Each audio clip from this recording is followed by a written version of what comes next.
네, 여러분 반갑습니다. 오늘 수요 신앙 강좌 나오신 우리 모든 성도님들 환영합니다. 저희가 특세 전주부터 시작해서요, 은혜의 수단이라는 내용으로 함께 이 수요 신앙 강좌를 지금 진행하고 있습니다. 오늘은 두 번째 시간인데요. 아마 약 2주 전에 있었기 때문에요. 잠깐 더 한번 이 강의의 흐름을 좀 설명해 드리면, 저희가 함께 지난달 1월달 추천 도서였던 은혜의 수단이라는 이 폴 워셔의 책을 가지고 함께 그 내용을 또 우리 교회 상황에 맞게 우리 각 강의자들이 좀 이렇게 나누어서 이렇게 우리 교육자들 함께 이 수요 신앙 강좌를 진행하고 있습니다. 지난 시간에 저희가 은혜의 일반적인 수단이라는 내용에 대해서 같이 한번 잠깐 살펴보았습니다. 왜 은혜의 일반적인 수단인가? 특별하거나 혹은 특별한 상황이나 특별한 사람에게만 주시는 은혜의 수단이 아니라 모든 그리스도인들이 이 구속의 은혜를 지속적으로 누릴 수 있도록 주시는 수단이다라고 해서 은혜의 일반적인 수단이라는 내용을 지난 시간에 같이 한번 나누었었고요. 특별히 그 은혜의 수단으로 보통 전통적인 우리 기독교 안에서는 전통적인 이해로는 말씀과 기도와 성례, 그러니까 세례와 성찬을 포함한 성례 이 세 가지를 보통 은혜의 수단으로 전통적으로 이해하고 있는데요. 저희는 앞서 말씀드린 것처럼 이 은혜의 수단이라는 책에 나오는 순서를 따라서요, 말씀과 기도와 거기에 더해서 회개와 죄의 교배 그리고 교회라는 이 네 가지의 하나님께서 우리에게 모든 믿는 자에게 지속적으로 은혜를 주시기 위해 허락하신 이 수단들에 대해서 같이 좀 살펴보고, 또 특별히 그것들이 오늘 우리에게 어떻게 필요한지를 생각해보는 그런 시간을 좀 갖고 있습니다. 그래서 지난 시간에는요, 말씀에 대한 내용들을 한번 같이 좀 더 나누었었습니다. 말씀은 모든 그 믿는 구원을 얻게 하는 지식과 또 믿음과 순종의 유일한 기준일 뿐만 아니라 이 말씀을 시간을 정해서 꾸준히 읽고 공부하는 것만이 우리의 믿음을 성장케 하는 가장 중요한 기초고, 또 그래서 오늘 특별히 이 시대에 우리의 믿음이 어느 기초에 서 있는지를 말씀 안에서 잘 점검하는 일들이 필요하다라는 내용들을 지난 시간에 한번 같이 나누었었습니다. 오늘은요, 두 번째 시간으로 은혜의 수단 중에 기도에 대한 내용을 같이 좀 나누려고 합니다. 사실 이 내용을 좀 읽고 저도 읽고 또 준비하면서 이런저런 고민들이 좀 있었습니다. 왜냐면요, 오늘 여기 계시는 우리 모든 성도님들, 또 이 신앙강좌에 함께 하시는 모든 성도님들 누구라도 아마 신앙생활에서 가장 필수 요소가 말씀과 기도라는 이 사실에 대해서는 동의하실 겁니다. 그런데 그러면 그렇게 필수적인 말씀과 기도를 지금 우리는 어떻게 행하고 있습니까? 라는 질문을 받을 때에 자신 있게 저는 정말 거기에 최선을 다해 헌신하고 있습니다 라고 답할 수 있는 그리스도인들이 그렇게 많지 않다는 것입니다. 물론 지금 강의를 하고 있는 저를 포함해서 말이죠.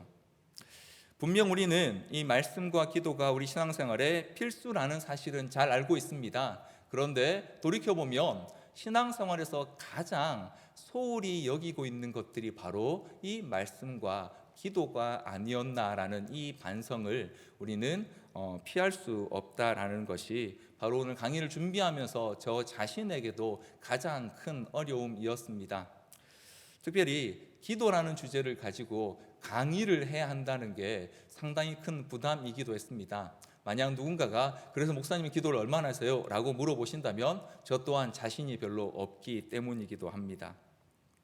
그러나 분명한 것은 하나님께서 모든 그리스도인들이 구속의 은혜를 지속적으로 누리고 그 안에서 유익을 얻으며 영적으로 성장하도록 주신 가장 중요한 첫 번째 말씀의 그 은혜의 수단과 또 두 번째 은혜의 수단이 기도라는 사실은 우리가 거기에 얼마나 헌신하고 있는가 혹은 하지 못하는가와 별개로 여전히 우리에게 유효하고 또 그것들을 절대 간과해서는 안 되는 것들이기에 이 시간 저는 오늘 이 책의 내용을 가지고 또 우리의 상황들을 가지고 같이 한번 더 생각해보고, 그럼 우리가 어떻게 이 기도로 나아가야 할지를 좀 같이 생각해 보려고 합니다.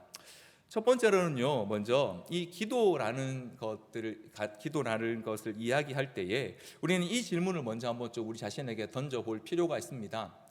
왜 이렇게 우리는 기도하기를 어려워하는 걸까요? 예전에 그런 농담이 있었습니다. 교회에서 가장 중요하다고 말하지만 함께 모이자고 하면 가장 잘 안 되는 모임이 기도회라고 말입니다. 실제로 기도회 하자고 하면 정말 다들 너무 중요하다고 말하지만 정작 모일 때는 많이 모이지 않는 것들을 저도 많이 경험해 본 적 있습니다. 우리는 왜 이렇게 기도하기를 어려워하고 또 기도하기 위해서 모이는 것들을 좀 힘들어하는 걸까요? 특별히 여기에는 오늘 이 책에서는요, 두 가지 이유를 설명하고 있습니다. 그걸 저는 한 문장으로 이렇게 한번 좀 요약해 봤습니다. 우리는 자기 자신에 대한 강력한 믿음과 하나님께 대한 약한 믿음 때문에 기도하기를 어려워한다라고 말입니다. 첫 번째는요, 우리는 우리 자신에 대한 강력한 믿음이 있습니다. 우리는 육신의 갑옷을 아주 견고하게 입고 있는 사람들입니다. 그게 뭐냐면요, 바로 내가 바라는 것이 옳은 것이다 라고 하는 자기 욕구에 대한 확신입니다. 하나님께서 사실 우리에게 창조시에 주신 욕구들은 굉장히 중요한 것들입니다. 우리의 생명과 존재를 유지하고 지켜가는데 매우 필수적인 것들로 하나님께서 허락하신 것이 맞습니다. 그런데 우리가 죄로 인해 하나님과 관계가 끊어져 버리면서 이 모든 욕구들이 단지 우리 자신을 위해서만 남게 되었고요. 그리고 그 욕구는 철저하게 이기적이고 그리고 단순한 방향으로만 우리를 끌고 가려 합니다. 그런 의미에서 기도는 우리의 그 욕구와 전혀 상반되는 것입니다. 기도할 때 우리는 하나님 앞에 우리 자신을 내어놓아야 합니다. 우리가 바라는 것들, 우리가 하고 싶은 것들, 혹은 내가 가지고 싶어하는 것들을 때로는 우리 손에서 놓아야만 하기 때문에 우리는 바로 그 육신의 갑옷, 욕구라는 그 갑옷 때문에 기도하기가 매우 어렵다는 것이고요. 바로 그것에 대한 강력한 믿음이 우리 안에 여전히 자리 잡고 있기 때문에 우리는 기도하기가 매우 어렵습니다. 뿐만 아니라 우리는 하나님께서 주신 약속에 대한 믿음이 약하기 때문에 기도하기가 힘듭니다. 우리가 잘 알고 있는 누가복음 18장에 있는 한 비유가 있습니다. 바로 그 과부가요, 불의한 재판장에게 가서 자신의 그 억울함을 해결해 달라고 하소연하는 그런 비유입니다. 예수님께서 그 누가복음 18장의 그 과부의 간청에 대한 이 비유를 말씀하시면서 이렇게 누가복음 18장 7절에 말씀하셨습니다. 하물며 하나님께서 그 밤낮 부르짖는 택하신 자들의 원한을 풀어주지 아니하시겠느냐, 그들에게 오래 참으시겠느냐라고 말입니다. 우리가 예전에 한번 목사님 설교를 통해서 아마 들으셨을 텐데요, 우리는 이 본문에 나오는 불쌍한 과부도 아니고요, 하나님은 불의한 재판관도 아니십니다. 그러나 불의한 재판관조차 그 불쌍한 과부의 여러 번 간청함 때문에 그 간청을 들어주었던 것처럼 하나님께서 그 택한 자들의 간구를 결코 거절하지 않으신다라는 사실을 이 비유를 통해 예수님께서 말씀해 주셨는데요. 그런데 그 비유의 마지막에 누가복음 18장 8절에 보면 그러나 인자가 올 때에 세상에서 믿음을 보겠느냐라고 말씀하셨습니다. 무슨 말입니까? 하나님께 대한 그 정도의 믿음조차 이 과부가 불의한 재판관을 향해 가졌던 그 확신조차 우리에게 없기 때문에 우리는 잘 기도하지 못한다는 것입니다.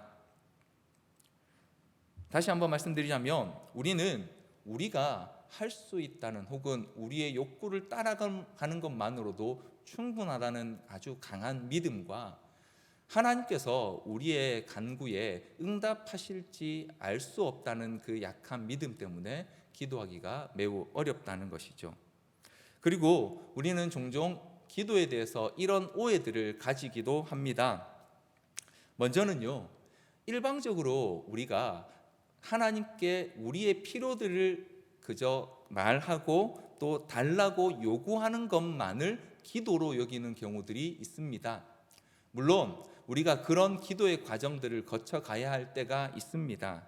하지만 자기의 생각이나 우리의 감정의 충동대로만 하는 기도는요, 결과적으로 성경에 나타난 하나님의 뜻과 배치되는 방향으로, 상반되는 방향으로 갈 때가 훨씬 더 많습니다. 그래서 우리는 기도해야 한다라고, 열심히 우리 기도합시다라고 하면 그저 우리의 바라는 바를 하나님께 아뢰는 것만이 기도의 전부라고 오해하는 경우들이 있습니다.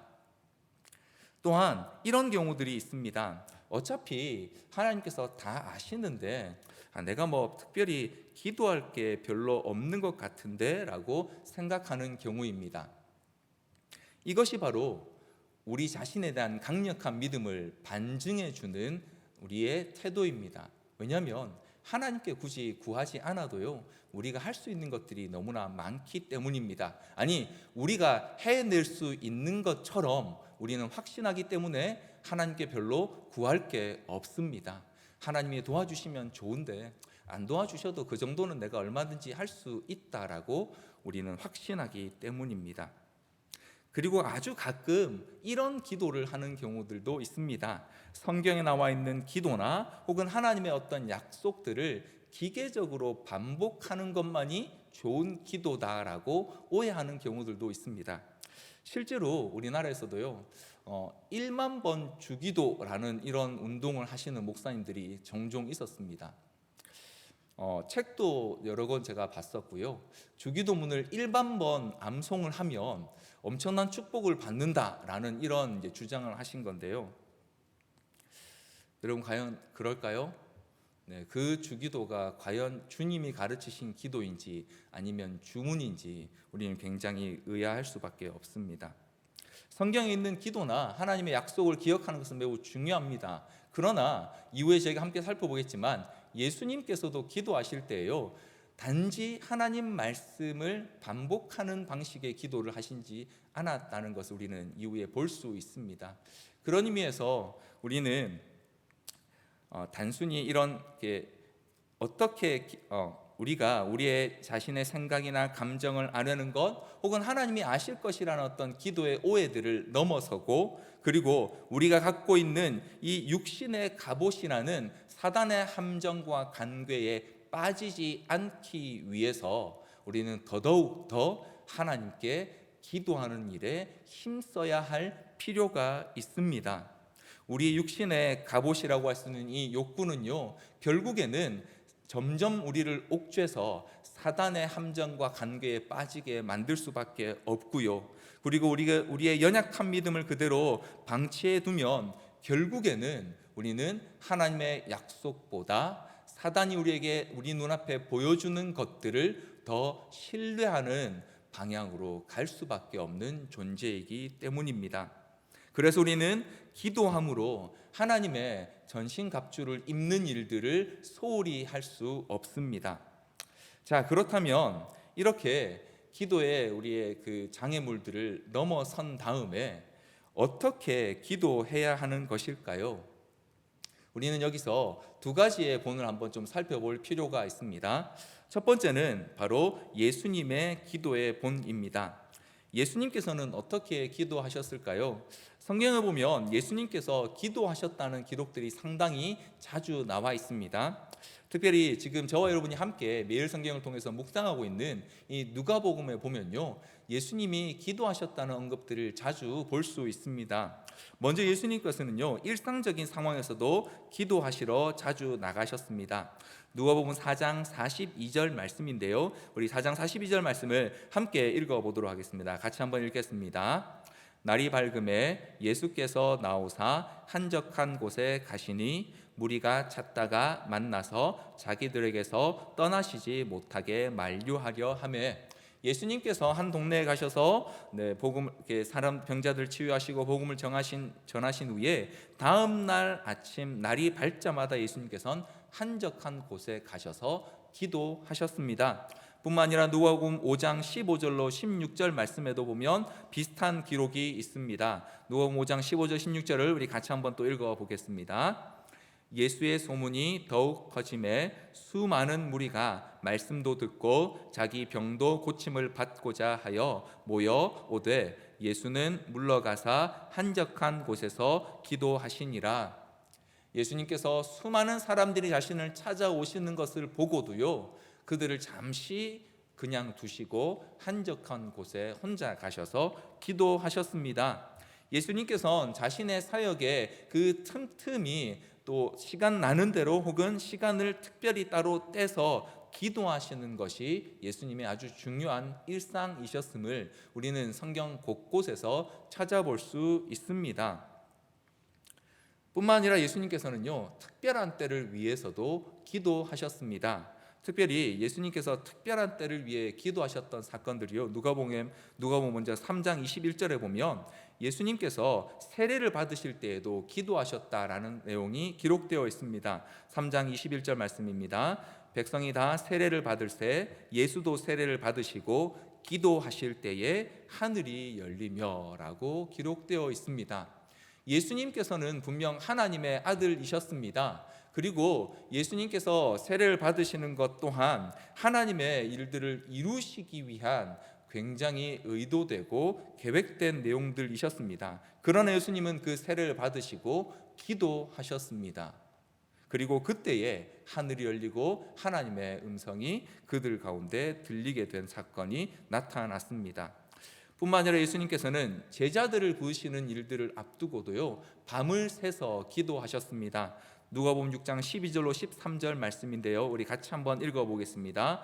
누가복음 6장 12절 13절 같이 한번 읽겠습니다. 시작. 이때에 예수께서 기도하시러 산으로 가사 밤이 새도록 하나님께 기도하시고 밝음에 그 제자들을 부르사 그 중에서 12를 택하여 사도라 칭하셨으니.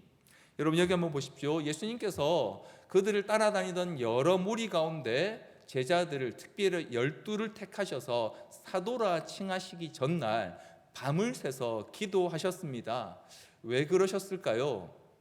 어떤 사람이 적합한 사람인지 모르셔서 그랬을까요? 혹은 여러 명 중에 조금 헷갈리는 사람들이 있어서 그러셨을까요?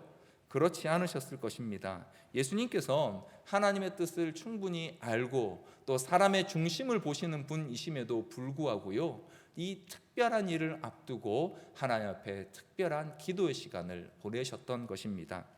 뿐만 아니라 누가복음 22장에 보면 예수님께서 십자가의 마지막 사명을 앞두고도 기도하셨습니다. 누가복음 22장 41절로 42절 말씀을 제가 읽어드리겠습니다.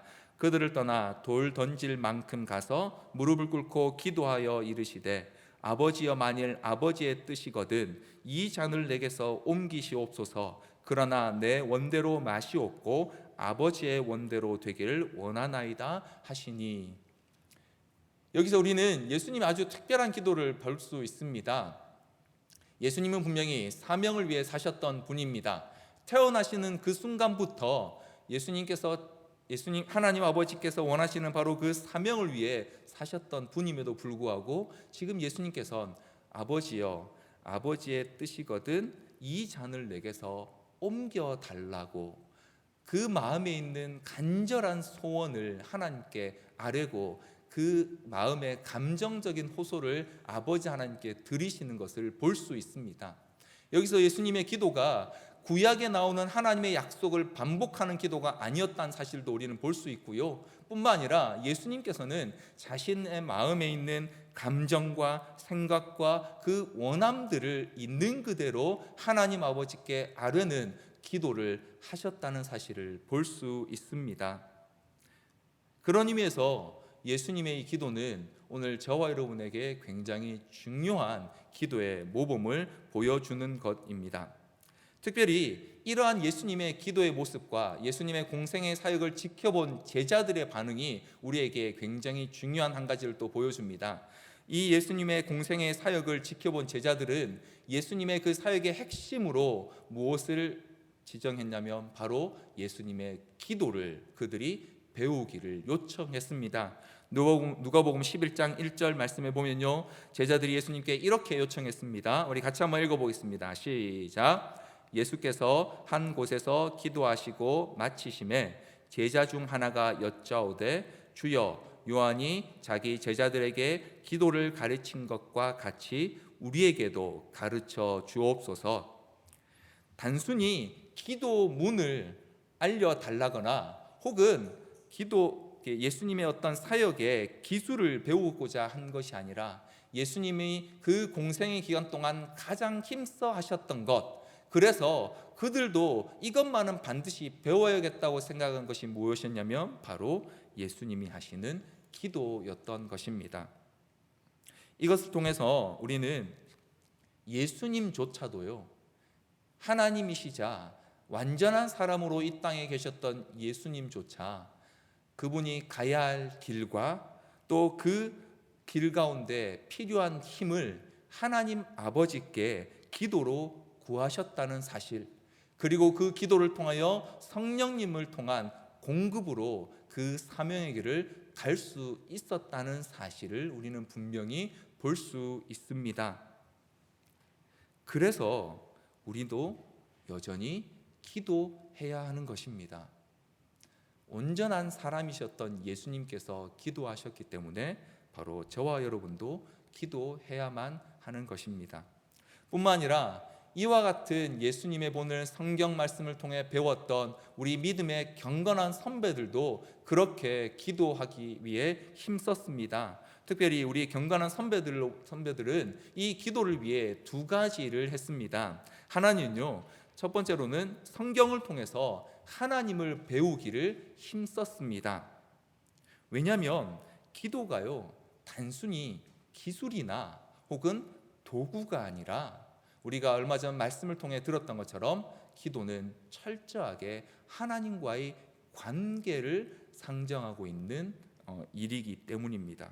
그래서 우리 믿음의 선배들은요, 먼저 이 기도에 대해서 배우기 위해 성경에서 하나님에 대해서 배우기를 힘썼습니다. 하나님을 아는 것에서부터 기도의 시작점을 삼았습니다. 그래서 하나님이 어떠한 충만함으로 이 온 우주 가운데 일하고 계시는지, 그리고 그 하나님이 어떤 분이시며 그 하나님이 하신 일들이 오늘 우리에게 어떻게 나타났는지, 그리고 그 하나님께서 우리에게 주신 약속과 그 뜻이 과연 무엇인지를 알고 배우는 일에 먼저 헌신하고, 그리고 거기에서부터 하나님에 대한 그 지식에서부터 기도를 시작했던 것입니다.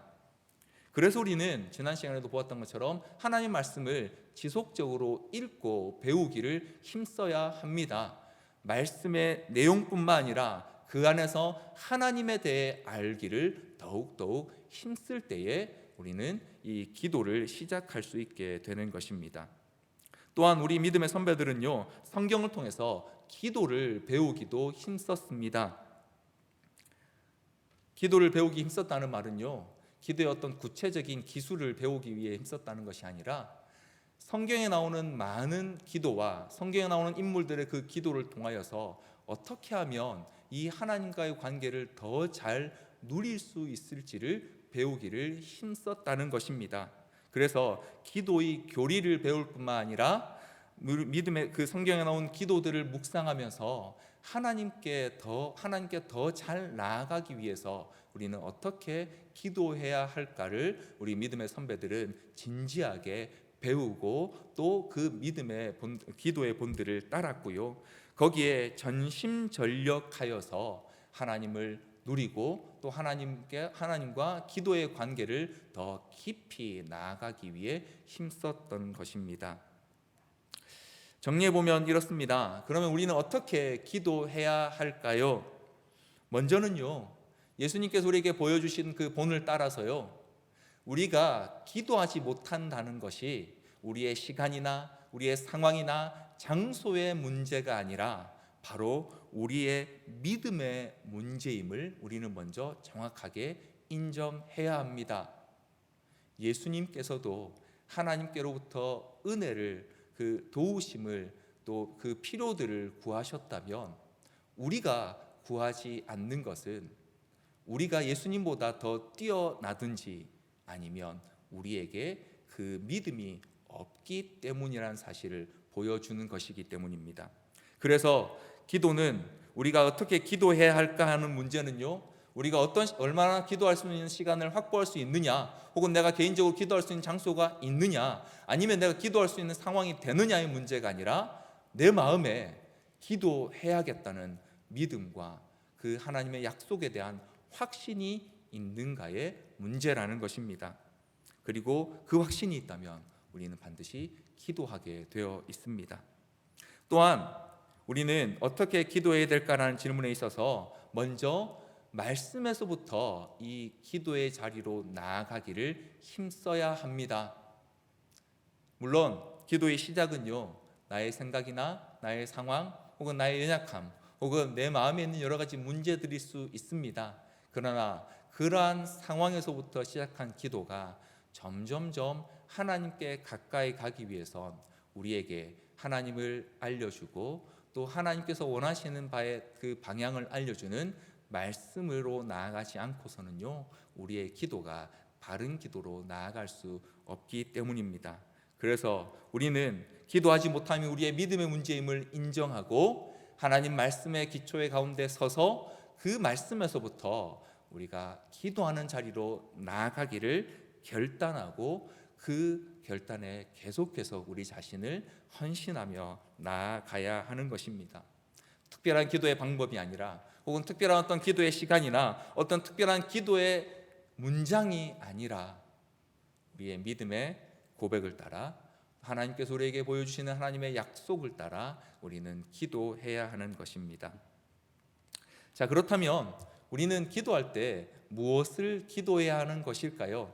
기도의 방법은 우리가 이렇게 하나님 앞에 우리의 생각을 담아서 말씀을 따라 기도한다고 하더라도, 그러면 과연 무엇을 가지고 기도해야 하는 것일까요?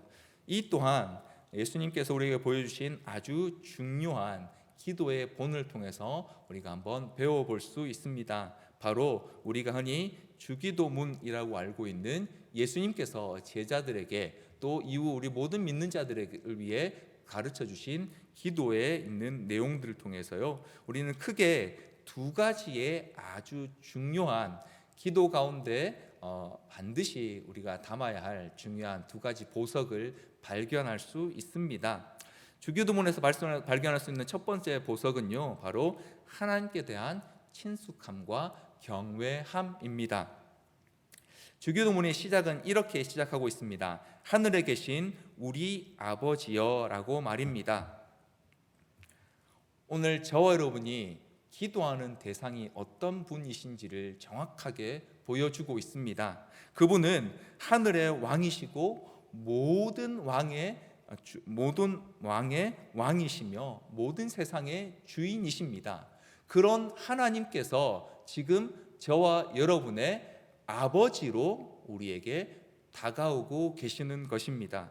그래서 우리는 그 하나님 아버지께 기도할 때에 그 거룩하시고 그 온전하신 하나님 앞에 나아갈 때에 우리가 더 이상 정죄받거나 혹은 그 하나님 앞에서 어떠한 해를 입을지도 모른다는 두려움을 갖지 않고 하나님께 마음껏 대화하고 말씀드릴 수 있게 된 것입니다. 그것이 첫 번째 이 주기도문이 우리에게 보여주는 하나님과의 친숙함입니다. 비록 하나님께서는 온 세상의 주인이시지만 우리의 기도를, 자녀된 우리의 간구를 듣기를 기뻐하시고 또 원하신다는 사실을 보여주고 있는 것입니다.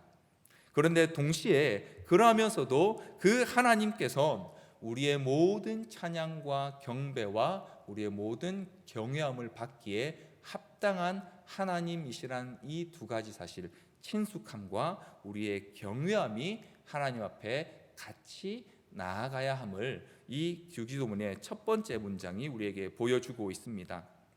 이 하나님께 대한 친밀함과 그리고 하나님을 향한 경외감은요, 사실 우리에게 아주 중요한 기도의 동력원이 됩니다. 여러분, 예를 들어서 한번 생각해 보십시오. 오늘 저희가 살고 있는 이 땅에서요, 우리가 이 속해 있는 행정구역의 구청장의 핸드폰 전화번호를 우리가 안다고 한번 생각해 보시죠. 언제든지 우리 구청장께 전화할 수 있는 그런 사이라고 한번 생각해 보십시오. 그것만으로도 이 땅에서는 굉장히 큰 권력 혹은 굉장히 큰 특권이 될 수 있습니다. 우리가 살고 있는 이 지역 안에서 여러 가지 문제들은 얼마든지 그 사람과의 통화만으로도 매우 쉽게 해결하거나 혹은 편의를 볼 수 있기 때문입니다. 자, 그런데 하물며 하늘에 계신 하나님께 우리가 언제라도 간구할 수 있고 그분이 우리의 기도를 들으신다는 이 사실, 그런데 그 기도를 들으시는 분이 능력이 없거나 우리의 기도를 들어도 어떠한 것도 할 수 없는 분이 아니라 온 세상을 지으신 창조주이시며 지금도 이 세상을 주관하게 하고 계시는 하나님이시라는 이 사실, 그 하나님과의 친밀함과 그 하나님 앞에서의 경외함은요, 우리가 기도하지 않고는 견딜 수 없는 아주 중요한 우리 기도의 동력원이 되는 것입니다. 앞서도 말씀드린 것처럼 우리가 기도하기 어려운 이유가 무엇 때문입니까? 우리 육신의 욕구는 너무 강력하고요, 하나님을 향한 우리의 믿음이 너무 연약하기 때문이라고 말씀드렸습니다. 그 우리 육신을 향한 강력한 믿음을 깨트리고, 그리고 하나님을 향한 우리의 연약한 믿음을 넘어서게 하기 위하여서 우리는 하나님과의 친밀함과 그분이 얼마나 우리가 경외하시기에 합당한 분인지를 알고 또 그분 앞에 계속해서 나아가야 합니다. 그리고 그러할 때에 우리의 연약함을 넘어설 수 있는 이 기도의 자리가 지경이 더 넓게 열리게 되는 것입니다. 주기도문에서 발견하게 되는 두 번째 보석은요, 바로 예수 그리스도의 마음과 열정입니다. 이것은 우리의 기도의 방향을 정해주는 아주 중요한 기준이 되는데요, 첫 번째 문장에 이어지는 주기도문의 세 가지 간구입니다. 우리가 잘 알고 있는 내용인데요, 이름이 거룩히 여김을 받으시오며 라는 간구와 나라가 임하시오며, 그리고 뜻이 하늘에서 이루어진 것 같이 땅에서도 이루어지이다 라고 하는 이 세 간구입니다. 예수님 마음에 이 세 가지 간구는 마치 삼각형의 세 변처럼 아주 견고한 연결성을 가지고 있었습니다. 예수님께서는요, 하나님 아버지의 이름이 이 땅에서 모든 것 위에 가장 높임을 받으시고, 그래서 우리의 그 어떤 것도 그 하나님 이름 앞에 서지 않기를 바라시는 간절한 열망들을 가지고 이 땅에서 사역하셨습니다. 그리고 바로 그 일을 위해 자신의 생명까지 내어주셨던 분이십니다. 그렇기에 오늘 저와 여러분이 이 주님이 가르쳐 주신 기도를 따라 이름이 거룩히 여김을 받으시오며 라고 하는 기도를 드릴 때에 우리는 가장 먼저 우리의 모든 충성과 모든 섬김을 바로 그 하나님 아버지의 이름 앞에 두겠다라고 고백하고 결단하게 되는 것입니다. 뿐만 아니라 나라가 임하시오며 라는 이 기도는 하나님의 그 절대적인 통치가요, 모든 영역 또 모든 자리에서 나타나기를 바라는 기도입니다. 개인적인 자리뿐만 아니라 공동체적인 모든 자리에서 하나님의 통치가 가장 우선되기를 바라고 또 구하는 기도입니다. 그런 의미에서 어쩌면 오늘 이 시대를 살아가는 저와 여러분에게 가장 필요한 기도 또한 바로 이 기도일 수 있습니다. 하나님의 나라가 이 땅에 임하게 해달라고, 우리가 보는 수많은 그 불의함들, 우리가 감당할 수 없는 이 사회의 수많은 죄악들, 그것들을 극복하게 하고 그것들이 하나님의 통치 앞에 바로잡아지는 일들이 오늘 우리를 통해 또 우리의 믿음의 공동체를 통해 이루어지게 해달라고 하는 기도가 바로 이 기도가 되는 것입니다. 그리고 뜻이 하늘에서 이루어진 것 같이 땅에서도 이루어지게 해달라고 하는 기도는요, 언젠가 우리가 하나님 나라에서 그렇게 하나님 뜻대로 살아갈 수 있게 될 것인데, 그것이 이 땅에서도 이루어지게 해달라고 하는 간구를 주님 앞에 드리게 되는 것입니다. 이 내용들은 아마 다양한 방식들로 아마 여러분 우리 교회에서도 강의를 또 설교를 들으셨을 텐데요, 중요한 것은 이 세 가지 간구, 이름이 거룩히 여김을 받으시오며 나라가 임하시오며 뜻이 하늘에서 이루어진 것 같이 땅에서도 이루어지게 해달라는 이 세 간구가 바로 우리 예수님 마음 중심에 있던 그 열정과 그 마음의 방향이셨다는 것입니다. 그래서 오늘 저와 여러분의 기도 가운데도 바로 이 방향, 이 기도의 방향들이 분명하게 함께 가야 한다는 것이죠. 그리고 우리가 그렇게 예수님의 마음과 열정을 따라 기도할 때에 그 이후에 모든 것들을 우리 주님께서 아시고 채우실 것임을 이어지는 간구들이 우리에게 보여주고 있습니다. 먼저 그 나라와 그 의를 구하면 이 모든 것을 너에게 더하시겠다는 하나님의 약속은 바로 예수님의 기도 안에서도 동일하게 이미 나타나고 있는 것이지요. 그런 의미에서 우리는 이 예수님의 가르쳐 주신 기도를 통해서요, 우리가 무엇을 기도해야 할까를 이렇게 한번 정리해 볼 수 있습니다. 앞서도 말씀드린 것처럼 기도는 우리의 수단이 아니라 하나님과의 관계입니다. 그렇기 때문에 우리는 이 기도를 통하여서 하나님을 더 깊이 알아가기를, 그래서 하나님과 더 친밀한 관계 가운데 들어가고 그 하나님을 더 많이 경외하게 되기를 우리는 기도해야 합니다. 그리고 그렇게 기도하면서 하나님의 말씀인 성경을 읽어 가야 합니다. 이것이 먼저 우리가 기도해야 될 내용입니다. 그렇게 하나님을 알아가고 그렇게 하나님을 경외함으로 기도할 때에 우리는 지난 일주일간 함께 우리가 말씀으로 들었던 그 하나님의 전신갑주를 제대로 입고 어떻게 싸워야 하는지를 바로 우리의 대장이신 예수 그리스도로부터 듣게 되는 것입니다. 뿐만 아니라 우리는 그렇게 하나님을 깊이 알아가기를 기도하면서 말씀을 읽어 나아갈 때에 그 말씀에서 배운 대로 살아갈 수 있게 해 주시기를 또한 기도해야 합니다.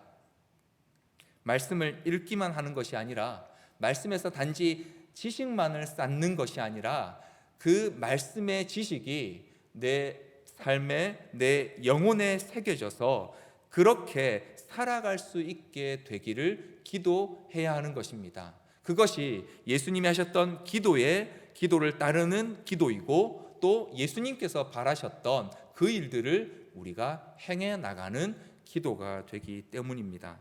그래서 우리는 하나님을 더 깊이 알아가기를 기도하며 말씀을 읽어야 하고요, 그리고 그렇게 읽고 배운 말씀대로 살아갈 수 있기를 기도해야 합니다. 예수님처럼 말이죠. 이제 이 강의의 내용을 조금 정리해 보도록 하겠습니다. 오늘 저는 은혜의 수단 두 번째 내용으로요, 기도에 대해서 함께 잠시 좀 나누었습니다. 말씀드렸던 것처럼 이 기도는 우리의 육신의 갑옷을 벗고 우리의 연약한 믿음을 넘어서서 하나님을 더 크게 의지하게 되는 가장 중요한 수단임을 말씀드렸고요, 예수님께서도 그렇게 기도하셨고 또 우리의 믿음의 선배들도 그렇게 기도했으며, 그리고 예수님이 가르쳐주신 그 기도 또한 우리에게 그렇게 하나님 아버지 앞에 나아가고 또 예수님의 마음과 같이 하나님의 뜻을 위하여 간구하라고 그렇게 성경에서 우리에게 요청하고 있는 것입니다. 그런데 여러분, 제가 오늘 이 강의의 제목을 우리는 무엇을 믿는가라고 잡았습니다. 저와 여러분은 무엇을 믿고 있습니까? 사랑하는 성도들께서는 무엇을 믿는다라고 말하고 계십니까? 그런데 여러분, 오늘 저와 여러분이 무엇을 믿는가 하는 것은요, 우리가 생각하는 바나 혹은 우리가 말하는 바가 아니라 우리가 행동하는 바를 통해서 증명되게 됩니다. 오늘 한국교회가 많은 비판을 또 많은 비난을 받고 있습니다. 그것이 우리가 믿는 바 그 내용 때문일까요? 오늘 이 땅에서 그리스도인이라고 하는 사람들이 행하는 것 때문에 한국교회가 비난을 받고 있습니다. 그런 의미에서 기도는 바로 저와 여러분이 무엇을 믿고 있는지를 가장 정확하게 증명해 주는 일입니다. 우리의 기도에 어떤 내용들이 담겨 있는지, 우리가 무엇을 위해 기도하는지, 또 그 기도를 통하여서 우리가 바라고 또 우리가 되기를 원하는 우리의 모습이 어떤 모습인지가 바로 우리가 무엇을 믿고 있는지를 보여주는 가장 정확한 척도입니다. 그래서 우리는 기도해야 합니다. 더 이상 우리의 육신의 욕구와 우리의 연약한 믿음을 따라 살아가는 부족한 그리스도인이 아니라 하나님 아버지를 더 깊이 알아가고 날마다 믿음의 성숙함을 보이는 성장하는, 그래서 더 풍성한 삶을 누리는 그리스도인이 되기 위해서 우리는 기도해야 합니다. 특별히 먼저 개인적으로 우리는 더 기도하기를 힘써야 합니다. 우리의 신앙이 단지 지적이고 학문적인 데 갇혀있지 않고 하나님과의 관계를 새롭게 하고, 그래서 나 자신과의 관계도 새로워지고 내 이웃, 나아가서 내가 살고 있는 그 사회와의 관계도 새롭게 하는 그런 관계를 만들어내는 신앙이 되게 하기 위하여 우리는 말씀을 읽고 그리고 기도하는 자리로 나아가야 합니다. 그리고 앞서도 말씀드린 것처럼 우리 육신의 연약함을 벗고 하나님의 능력을 덧입기 위해 무엇보다 힘써 우리는 기도해야만 합니다. 그리고 이 기도는요, 시간이나 장소나 상황의 문제가 아니라 바로 우리 믿음의 문제요. 그리고 그 기도하는 그것이 바로 우리의 믿음을 증명한다는 사실을 우리는 기억하며 기도하기로 결단하고 기도에 우리 자신을 헌신해야만 합니다. 개인적으로 또한 그럴 뿐만 아니라 공동체적으로도 마찬가지입니다. 우리가 얼마 전에 보았던 에베소 6장 마지막에 나오는 18절 말씀에 보면요, 이런 말씀이 있습니다. 모든 기도와 간구를 하되 항상 성령 안에서 기도하고 이를 위하여 깨어 구하기를 항상 힘쓰며 여러 성도를 위하여 구하라 라고 말입니다. 개인적으로도 항상 깨어 기도해야 합니다. 그러나 성도를 위하여서도 함께 항상 힘써서 기도해야 합니다. 왜냐하면 저와 여러분은 혼자 이 전장에 설 군인들이 아니고요, 함께 믿음의 방패를 들고 그리스도의 군사가 되어서 악한 사단의 모든 관계를 이겨내야 될 믿음의 군사들이기 때문에 우리는 함께 기도하기를 힘써야 합니다. 그래서 저는 이 시간 우리 교회에 있는 기도 모임을 한 번 더 좀 소개해 드리고자 합니다. 우리 교회는 우리가 함께 기도하기 위해서요, 기도하는 여러 모임들이 있습니다. 첫 번째는요, 매일 새벽마다 지금 온라인이지만 함께 새벽 기도회 모임을 진행하고 있습니다. 온라인 카카오톡 그 단톡방에서 함께 진행되는 새벽 기도회예요. 평균적으로 20명에서 30명 정도 우리 성도들이 함께 기도하고 계시고요, 뿐만 아니라 이후에 또 올려지는 그 말씀과 또 기도의 내용들을 가지고 함께 기도하는 성도들이 여전히 많이 있습니다. 혹 이 온라인 새벽 기도에 함께 참여하기 원하시는 분들은요, 가까운 목자님이나 또 교육자들에게 이 카카오톡 단톡방에 초대를 요청하시면 여전히 언제라도 또 새벽마다 함께 기도하실 수 있습니다. 뿐만 아니라 또 아직까지 혼자 기도하기 힘든 분들을 위해서요, 또 매주 금요일마다 우리 교회는 금요 기도회가 진행되고 있습니다. 비록 지금은 현장에 함께 모여서 정말 예전처럼 기도하는 게 어렵지만, 그러나 여전히 온라인 상으로라도 또 현장에 또 오시는 몇몇 분들은 함께 또 기도하기를 계속 힘쓰고 있습니다. 뿐만 아니라 혼자 기도하기 어려운 문제들을 만난 분들을 위해서 우리 교회 안에 또 중보기도 모임이 있습니다. 혼자 감당하기 어려운 문제나 혹은 기도하기 어려운 문제들을 만나신 분들은요, 언제라도 이 중보기도 틈에 요청하시면 위에서 함께 기도해 드리고 있습니다. 뿐만 아니라 주일 예배를 위한 중보기도 모임도 매 주일 10시마다 진행되고 있습니다. 온라인과 또 현장에서 기도하실 수 있는 분들 같이 기도하는 두 가지 모임이 병행되고 있는데요, 이 주일 예배를 위해서도 함께 기도하는 분들이 더 많아지시면 좋겠습니다. 그리고 저희 나라에 또 특별한 기도 모임들이 있습니다. 바로 엄마들의 기도 모임인 MIP 기도 모임도 있습니다. 한 가지 아쉬운 것은 아빠들의 기도 모임은 아직 없다고 합니다. 우리 아빠들의 기도 모임도 빨리 생기기를 간절히 소원합니다. 생기시면 저도 꼭 불러주십시오. 그리고 출산을 앞둔 예비 엄마들의 기도 모임도 아주 활발히 진행되고 있다고 합니다. 이런 기도 모임은요, 단지 우리 성도님들을 훈련시키기 위한 어떤 차원이 아니라 이 기도하는 일만이 지금 앞서 말씀드렸던 여러 가지 상황들, 개인적으로나 공동체적으로나 혹은 이런저런 부모의 상황, 또 자녀의 상황, 또 여러 가지 상황들을 앞둔 우리들이 할 수 있는 가장 중요한 일들이기 때문에 우리 안에 이런 기도의 모임들이 있다는 것을 꼭 기억해 주시면 좋겠습니다. 끝으로 저는 이 강의를 하면서 여전히 고민입니다. 그래서 우리는 얼마나 기도할 수 있을까요? 그리고 우리는 다음 주간 오늘 이후로 어떻게 기도하게 될까요? 강의는 잘 들었는데 모르겠습니다. 강의를 제가 좀 잘 해드렸는지는 모르겠습니다만 어쨌든 강의는 잘 들었지만 결국 이 강의의 핵심은 우리가 기도해야 한다는 것인데 그럼 어떻게 이 강의를 좀 마무리해야 할까 그렇게 고민하고 또 목사님과 좀 의견을 나누다가요, 저희가 마침 지난 주간까지 함께 특별 새벽 부흥회로 굉장히 큰 은혜들을 누렸는데요, 그 마지막 설교가 기도 모든 것을 가능하게 하는 능력이라는 제목의 말씀이었습니다.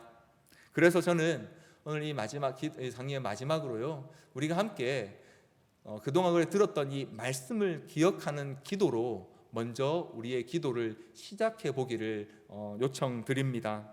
우리는 지난 한 주간 동안 하나님께서 우리에게 입혀주시는 믿음의 갑옷, 하나님의 전신갑주를 같이 함께 말씀으로 듣고 또 그 말씀을 붙들고 기도했습니다. 그래서 그 말씀에 있었던 내용들을 좀 우리가 기억하면서 기도하는 것들로 좀 시작해 보면 어떨까요? 여기에 제가 6가지 짧은 기도문을 한번 써봤습니다. 강의 안에도 있고요. 아마 이제 화면에 좀 같이 보실 수 있을 텐데요. 보실 수 있는 분들은 보시면서 같이 한번 좀 읽어볼 수 있으면 좋겠습니다. 강의 안에 나와 있는 기도문을 우리 같이 한번 읽어보면 좋겠습니다. 1번부터 같이 한번 읽어보겠습니다. 주님, 저를 진리의 허리띠로 묶어 주옵소서. 주님, 제가 의의 호심경을 입게 하옵소서. 주님, 제가 평안의 복음의 신을 신게 하옵소서. 주님, 제가 믿음의 방패를 들게 하옵소서. 주님, 오늘도 구원의 소망의 투구를 쓰게 하옵소서. 주님, 성령의 검 곧 말씀을 들게 하옵소서. 우리는 이 6가지에 대해서 지난 주간 동안 아주 자세히 또 말씀을 통해 배웠습니다.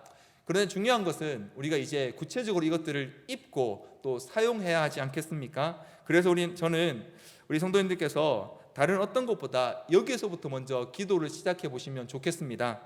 아침에 눈 뜨시면 한번 이렇게 한번 기도해 보시면 어떨까요? 주님, 오늘도 제가 진리의 허리띠를 저를 진리의 허리띠로 묶어 주옵소서.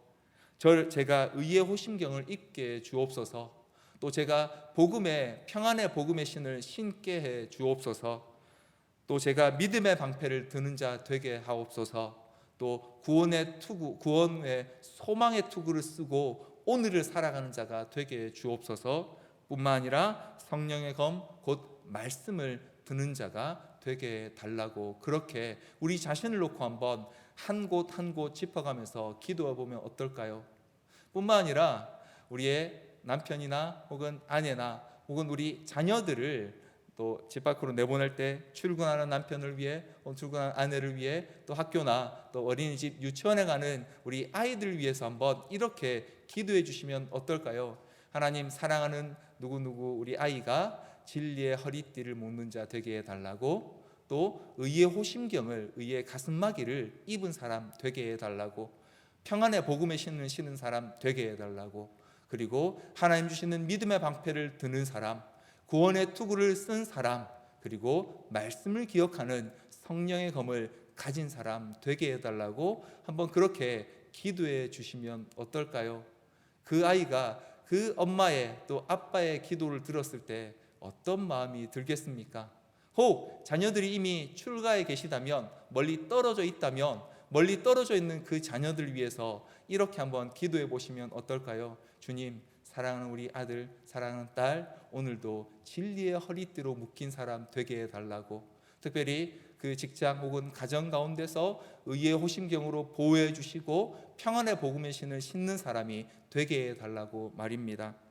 그리고 또 저녁에 집에 돌아오셔서 잠들기 전에도 한번 기도해 보시면 어떨까요? 주님, 오늘도 저를 진리의 허리띠로 붙잡아 주셔서 감사합니다. 저의 생명을 의의 호심경으로 보호해 주셔서 감사합니다. 오늘도 부족한 제가 평안의 복음의 신을 신는 자로 살아갈 수 있게 해주셔서 감사합니다. 사단의 공격 앞에서 오늘도 믿음의 방패를 든 자로 살 수 있게 해주셔서 감사합니다. 또 하나님의 구원의 소망의 투구를 쓰고 오늘도 하루를 견딜 수 있게 해주셔서 감사합니다.